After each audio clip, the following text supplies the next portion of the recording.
Hey, hello and welcome. Let me get things turned around here.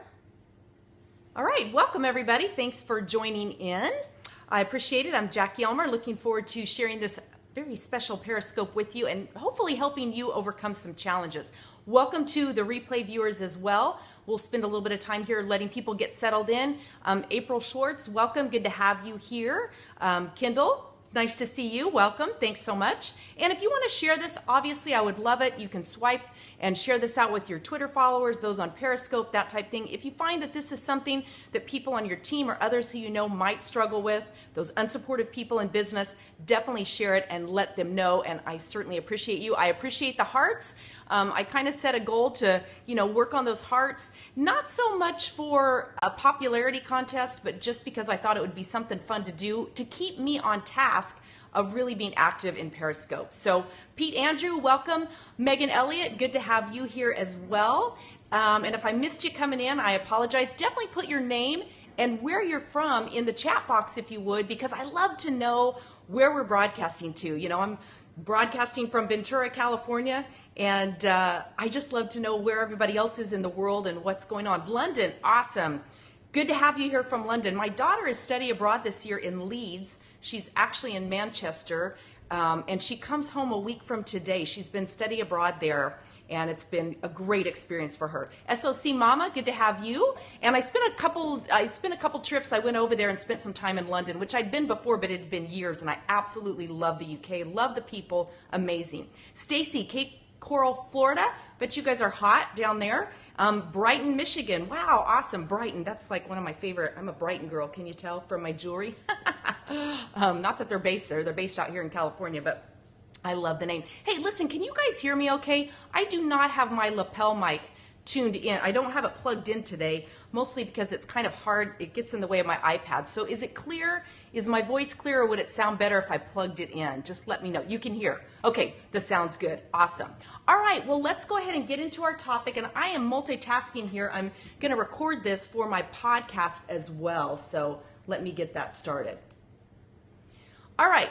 Awesome. Well, again, thanks everybody for being here. Thanks for sharing, and thanks for the hearts always. And this is a topic that I'm very passionate about because so many people deal with it, and that is unsupportive people in their direct sales and network marketing business. Now, this could be a spouse, could be a sibling, could be your children, if you're an adult children. Sometimes our younger children give us a hard time too. And, a lot of people around us, coworkers, good friends, people who we thought would be supportive of what we're doing, sometimes aren't, and we don't know why. Now, quickly, I wanted to mention this.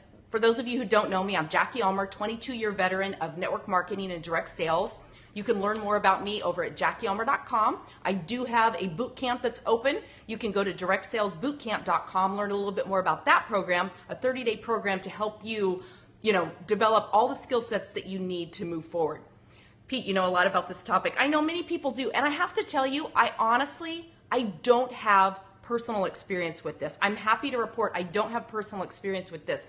I don't have really anybody who's ever been unsupportive in my business. Now, I have a lot of people who haven't joined me in business, certainly, but I don't look at that as being unsupportive. So I just wanted to cover a couple of key things. First of all, keep this in mind. It doesn't have anything to do with you. Anybody's lack of support is challenging, and especially when it's the spouse, yes, but it doesn't have to do with you. It has to do with them, their own fears, because like seeks like. We hear that all the time. Like really seeks like. So when you get started and when you're dealing with that lack of support, realize that it's not because you've made a bad decision. It's not necessarily because your company is bad. It's not necessarily because your products are bad. It's not because network marketing is bad. People fear change. They really fear change. It's the great unknown to them. And when they've known you in a particular role your whole life, or they've known you doing this, and all of a sudden you're expanding out, you're breaking out, and you're breaking out of the mold, not that you're moldy, you're breaking out of the mold, people don't know what to do with that. And so they default to fear, and oftentimes that leads them to default to criticism of you, criticism of your choice, those type things. Or just indifference even, or different things like that. So first of all, when you decide to get started, the best thing that you can do is very open communication. And sometimes that's the hardest. We get excited, we pull the switch on something, and then we get all excited and we chase people down and we share with them in what can be perceived as a hypey way.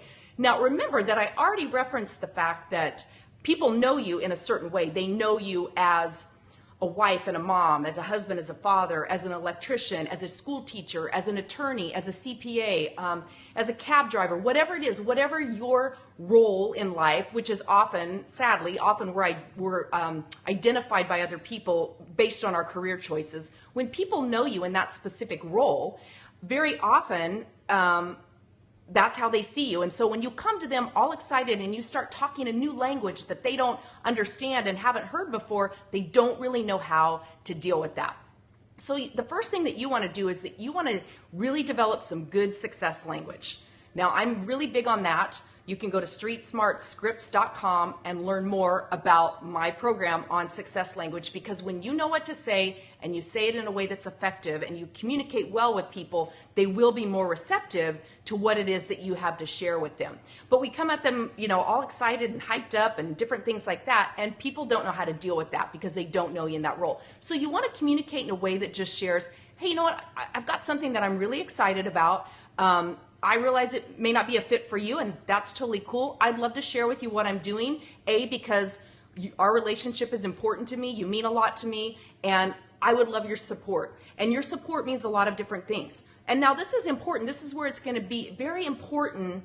My website address, I've got two. One of them is JackieUlmer.com, just like my username. And the other one, where you can learn more about Direct Sales Bootcamp, is DirectSalesBootcamp.com. I have a number of other websites, but that'll get you started. Anyway, and thank you for asking. I appreciate that. But yeah, you definitely want people to support you. But the important thing is that you have to detach from an expectation of what that support is going to be. The only thing you want to come in with in an expectation with someone who you already have a relationship with is that they be supportive, at least verbally, emotionally, and even like what they put out, the vibe that they put out. Exactly. Thank you. Free energy, dude. That's it. You can't be addicted to the outcome. You can't expect for them to become a customer. You can't expect for them to join your team, and you can't expect for them to become an ambassador, which is someone sharing and helping promote and that type of thing.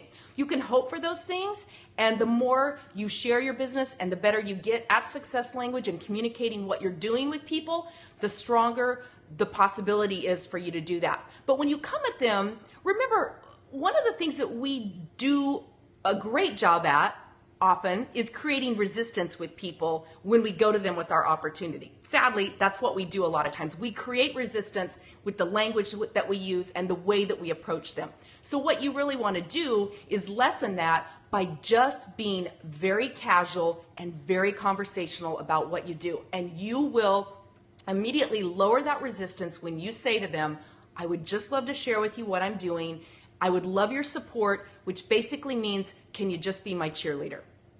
And then you share it and you tell them, I would love for you to be a customer and try these products out. I've had a great product experience. Share some of those in a very, again, non-hypey, non-salesy way. Share your experiences with people and ask them, if they would be interested and willing to try it. But again, you have to detach from that outcome. You really, truly do. But if you come at it that way and you say, we've got a money back guarantee. If you try it, you don't like it, I won't ever ask you again. I truly won't ever ask you again. I would love for you to be one of my ambassadors and know about what I'm doing so that you can share this with others if you find someone you come across who might be interested. But that's really all I'm looking for. And when you use that type of language and you communicate with people in that way, you lower their resistance and you open up the possibility that they will at least take a look, that they will at least try your products. If you have samples, be willing to sample those out, be willing to do those things, because that's when people will step up. And you might be surprised, especially again, even when you follow up with them.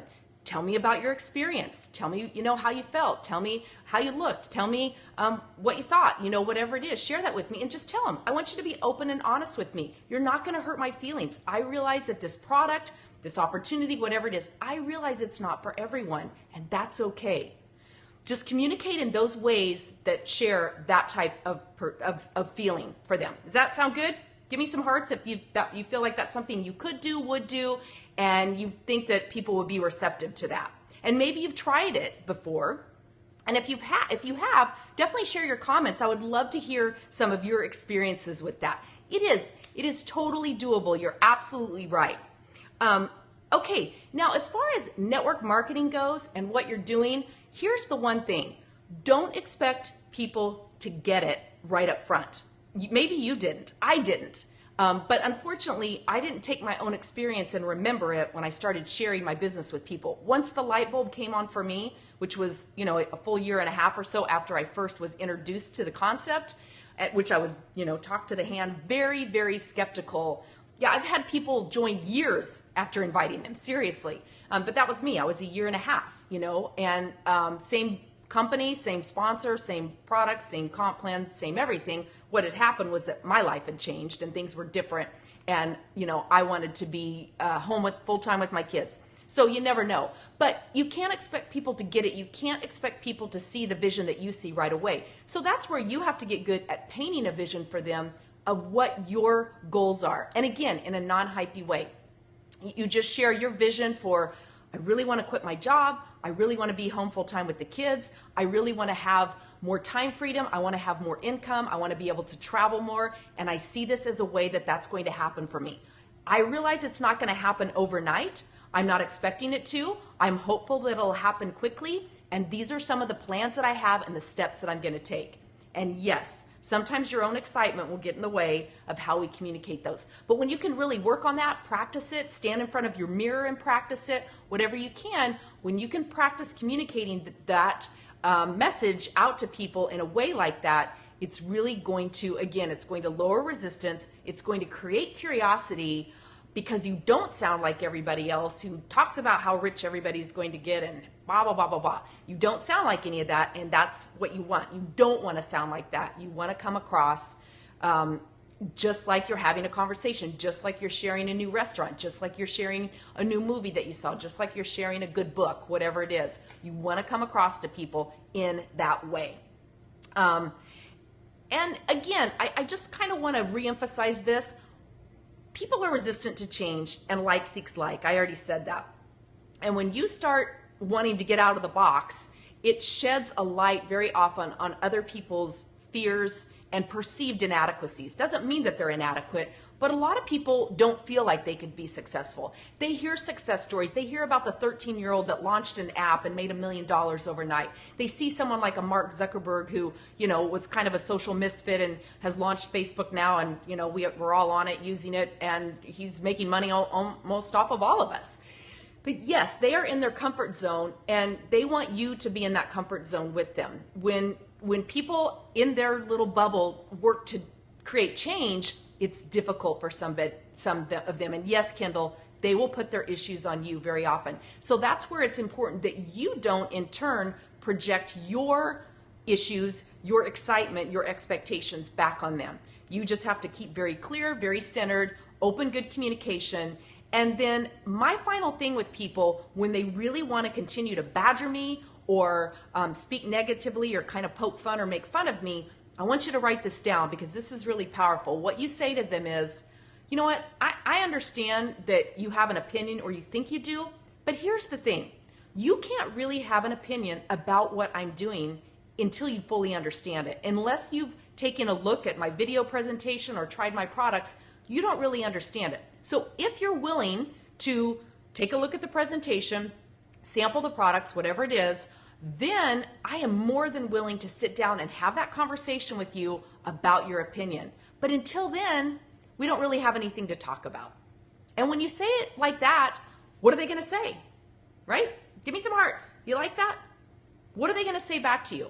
Because you've basically opened the door to say, I am more than willing to have that conversation with you. In fact, I would love to have that conversation with you. But we can't really have that conversation till you have a full understanding of how the whole thing works and what it's about. I know you think you do based on whatever you've experienced in the past, but you don't. Trust me, you don't. So have a look. I'm happy to send you a link. I'm happy to sit down with you and that type thing. And then we can chat. Kendall, you had someone join your team after what? I might have missed it, so definitely share with me again at what point you had someone join your team, because that's fun, that's exciting, and that's what we're looking for. You know, we are definitely looking for those things all the time. So yeah, share that again if you would. And if anybody else has any other comments, that's kind of what I had for you. Just wanted to teach you some realistic expectations, wanted to teach you some language that you can share, definitely open you up to the process of communicating and those type things. Yes, Ann, but I appreciate that. Those things have really, really worked well for me. And more than anything, I'll be honest, most of the people who've been negative to the point where I have shared that little piece where it's like, you know, you can't really have an opinion until you take a look at what I'm doing. Most of them still don't. They still don't take a look, but it silences the critic. They leave me alone now. They don't say anything. I don't care what they think behind my back or whatever. It just doesn't matter. If they see the value of your product, but don't think they can use it in their life, oh well, what are you gonna do? We're not here to force, harass, bug, or drag people across the finish line. If they don't see the value in it for now, they're not your prospect. And that's okay, because there are millions and even billions of people out there who are likely your prospect. And we only need a handful. We don't need all those people. So we just have to keep sharing it with the ones who say more than just, I see the value, but it's just not for me. You know, I had that one time. I will give you one little piece of language that I've used before to come back to that when somebody has said, well, I think your product's great, but I don't personally use it. My comeback to that is, and again, I am not huge on trying to overcome everybody's objections because there's too many people out there who are right for what we do, who are interested. But here's the thing. Do you think, and this is what I say to them, let me ask you a question. Do you think that most people who buy a McDonald's franchise buy it because they eat the hamburgers or they eat the food at McDonald's?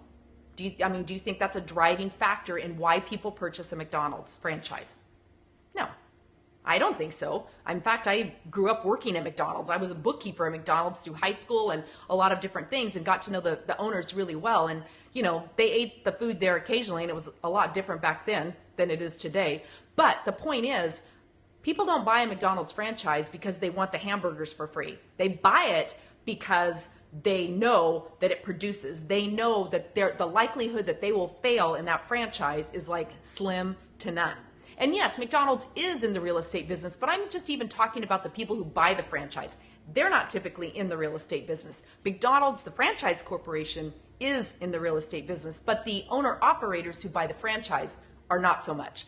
But that's the thing. They don't buy the franchise because they love and eat the products, the food products that are served there.